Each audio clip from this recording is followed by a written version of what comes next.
Assalamualaikum warahmatullahi wabarakatuh. Saya Silvi Sindiani, NIM 2025044, mata kuliah UAS Pendidikan Kewarganegaraan. Di sini saya akan membuat video tentang apakah yang Anda ketahui tentang perilaku korupsi. Pernahkah saudara melihat tindakan korupsi di lingkungan Anda? Apakah korupsi menjadi budaya dalam lingkungan saudara? Seperti apa usaha Anda menolak perilaku korupsi? Yang pertama, jawabannya pertama, korupsi adalah suatu bentuk ketidakjujuran atau tindak pidana yang dilakukan oleh seseorang atau suatu organisasi yang dipercaya dalam suatu jabatan kekuasaan untuk memperoleh keuntungan yang haram atau penyalahgunaan kekuasaan untuk keuntungan pribadi seseorang. Korupsi dapat melibatkan banyak kegiatan yang meliputi penyuapan, penjualan pengaruh, dan penggelapan, dan mungkin juga melibatkan praktik yang legal di banyak negara. Korupsi adalah suatu bentuk ketidakjujuran atau tindak pidana yang dilakukan oleh seseorang atau suatu organisasi yang dipercayakan dalam suatu jabatan kekuasaan untuk memperoleh keuntungan yang haram atau penyalahgunaan kekuasaan untuk keuntungan pribadi seseorang. Yang selanjutnya, korupsi sangat banyak di lingkungan saya. Contohnya, yang pertama, menyogok. Untuk mendapat kelancaran akan sesuatu, maka tidak jarang akan ada yang menyogok dengan memberikan dana tambahan seperti lolos dari tilang. Yang kedua, suap. Hampir sama dengan menyogok, tetapi suap ini bersifat lebih prosedur terhadap hal yang sifatnya administratif. Contoh kasus suap menyuap yang sering terjadi adalah ketika ingin mengurus KTP agar lebih cepat saat diproses. Selanjutnya, mengambil sesuatu yang bukan milik kita. Contoh korupsi yang sering terjadi adalah mengambil sesuatu yang bukan milik kita. Contohnya dalam lingkungan masyarakat adalah bisa seperti melebihkan jumlah harga sesuatu agar mendapat lebih banyak keuntungan. Yang terakhir, waktu. Bukan hanya uang yang menjadi jenis-jenis korupsi, tapi ini juga melibatkan waktu yang misalnya ketika sekolah pukul 2 siang, tetapi Anda mengatakan kepada orang tua Anda bahwa sekolah pukul 2 siang hanya untuk bermain selama 1 jam tersebut. Selanjutnya, apakah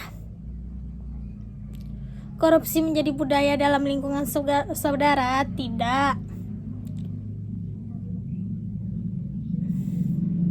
Karena korupsi sangat jarang terjadi di lingkungan saya. Korupsi hanya terjadi jika adanya pemilu. Selanjutnya, seperti apa usaha Anda menolak perilaku korupsi? Yang pertama, pantang terlibat tindak pidana korupsi. Mulai dari diri saya sendiri adalah kata yang paling tepat untuk menggambarkan poin ini. Yang kedua, berlatih untuk berintegritas. Seorang anti korupsi haruslah memiliki integritas yang kokoh. Integritas adalah bertindak dengan cara yang konsisten dengan apa yang dikatakan. Yang ketiga, melaporkan tindak pidana korupsi. Lihat, lawan, laporkan sebagai salah satu jargon KPK, bukannya tanpa arti. Yang keempat, memperbaiki sistem sehingga anti korupsi. Masyarakat juga bisa berperan memberantas korupsi dengan berkontribusi dalam perbaikan sistem. Yang terakhir, kampanye dan menyebarkan nilai integritas. Dengan prinsip pemberantasan korupsi tidak bisa dilakukan seorang diri, maka nilai-nilai anti korupsi dan integritas harus disebarluaskan. Seseorang yang memegang teguh integritas harus mengeluarkan nilai-nilai luhur tersebut ke sekitarnya, mulai dari keluarga, teman, kampus, atau rekan kerja lainnya. Pertanyaan yang kedua, apakah yang Anda ketahui tentang demokrasi? Demokrasi adalah bentuk pemerintahan di mana semua warga negaranya memiliki hak yang sama untuk pengambilan keputusan yang dapat mengubah hidup mereka. Demokrasi mengizinkan warga negara ikut serta baik secara langsung atau melalui perwakilan dalam perumusan, pengembangan, dan pembuatan hukum. Demokrasi mencangkup kondisi sosial, ekonomi, adat, dan budaya yang memungkinkan adanya praktik kebebasan politik secara bebas dan setara. Demokrasi juga merupakan seperangkat gagasan dan prinsip tentang kebebasan serta praktik dan prosedurnya. Demokrasi mengandung makna penghargaan terhadap harkat dan martabat manusia. Kedua, dari definisi demokrasi yang saudara paham, apakah yang saudara rasakan dari negara Indonesia yang mengandung sistem demokrasi? Yang saya rasakan dari negara demokrasi yang ada di Indonesia adalah persamaan kedudukan di muka hukum. Hukum mengatur bagaimana seharusnya pengusaha bertindak, bagaimana hak dan kewajiban dan penguasa dan juga rakyatnya. Semua rakyat memiliki kedudukan yang sama di depan hukum, artinya hukum harus dijalankan secara adil dan benar. Yang kedua, partisipasi dalam pembuatan keputusan dalam negara yang menganut sistem demokrasi. Yang ketiga, distribusi pendapatan secara adil di negara demokrasi. Semua bidang dijalankan berdasarkan prinsip keadilan termasuk di bidang ekonomi. Semua warga negara berhak memperoleh pendapatan yang layak. Pemerintah wajib memberikan bantuan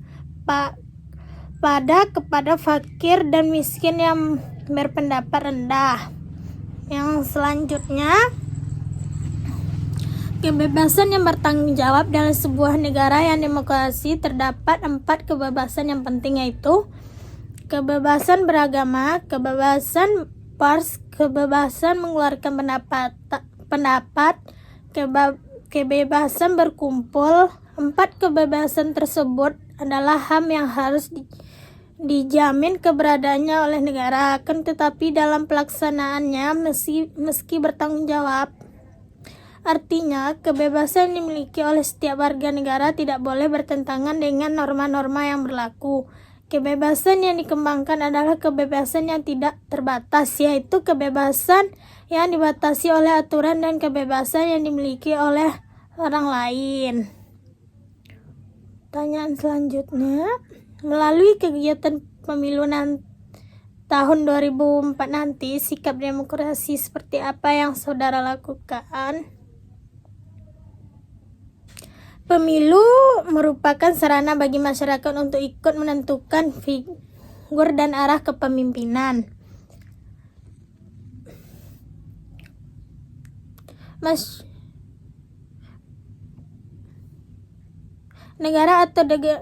Negara atau daerah dalam periode tertentu. Ketika demokrasi mendapat perhatian yang luas dari masyarakat dunia, penyelenggaraan pemilu yang demokrasi menjadi syarat penting dalam pembentukan kepemimpinan sebuah negara. Pertanyaan selanjutnya, apa harapan saudara dari negara demokrasi untuk kesejahteraan rakyat? Harapan saya, demokrasi menjadi pilihan sistem pemerintahan terbaik karena dapat mengakomodasi beragamnya kepentingan dan aspirasi masyarakat. Selain itu, demokrasi juga dapat berperan sebagai wadah peningkat kesepakatan nasional yang harus dihormati dan dijaga oleh seluruh masyarakat. Karena kesejahteraan masyarakat masih menjadi prioritas, buktinya pemerintah berusaha meningkatkan perekonomian masyarakat dengan memberikan bansos untuk pengusaha kecil dalam negeri agar usahanya berkembang dan hidupnya makmur. Selanjutnya, pelaksanaannya juga menyalurkan secara langsung sehingga masyarakat menjadi bebas, jujur dan adil. Apakah Anda pernah melihat kejahatan kekerasan seksual atau bullying selama menempuh pendidikan? Saya pribadi belum pernah melihat secara langsung kejadian bullying selama menempuh pendidikan. Karena di Rokan Hulu, bullying minim ditemukan. Karena tidak sedikit yang mengalami bullying saat menempuh pendidikan, seperti berita yang kita lihat di TV ataupun sosial media. Apa yang Anda rasakan saat melihat kejadian tersebut? Kasus bullying atau perundungan di kalangan remaja dan anak-anak masih sangat tinggi. Padahal bullying dapat memiliki dampak pada psikis jangka pendek hingga jangka panjang. Ketika mendengar kasus bullying, tentunya kita akan merasakan sedih dan takut dengan adanya kasus tersebut, karena kasus tersebut sangat berdampak buruk bagi kita. Dampak dari kasus seksual dan bullying adalah korban bullying. Anak yang menjadi korban bullying biasanya akan mengalami berbagai masalah serius. Contohnya depresi dan kecemasan. Korban bullying biasanya akan memiliki gangguan depresi dan kecemasan. Hal ini karena meningkatnya perasaan sedih dan kesepian pada dirinya.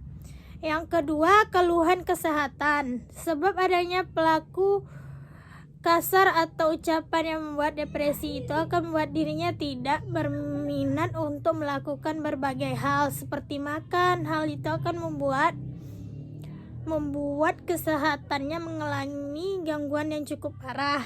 Yang ketiga, prestasi akademik menurun. Biasanya korban bullying nilai akademiknya akan menurun. Ada 7 hal yang harus kamu lakukan jika melihat orang sedih dibully. Yang pertama, menegur pelaku bullying. Kemudian berikan pemahaman tindakan yang mereka lakukan adalah salah. Jelaskan dampak buruk dari apa yang mereka lakukan, baik melalui korban atau efek jera pada pelaku. Tanya bagaimana jika mereka, saudara, atau orang tua mereka yang mendapatkan perlakuan seperti itu. Lakukan pembelaan fisik jika memang harus ada terpaksa, namun jangan menyakiti. Lakukan amankan korban, berikan rasa empati, motivasi bahwa dirinya sangat berharga. Laporkan pada orang yang profesional jika tidak bisa kamu tangani, baik ke guru atau psikolog. Sebagai pribadi yang baik, saat kita menyaksikan bullying, baik yang langsung ataupun tidak, sudah sepantasnya untuk menerapkan sikap saling tolong dan menolong dan setia.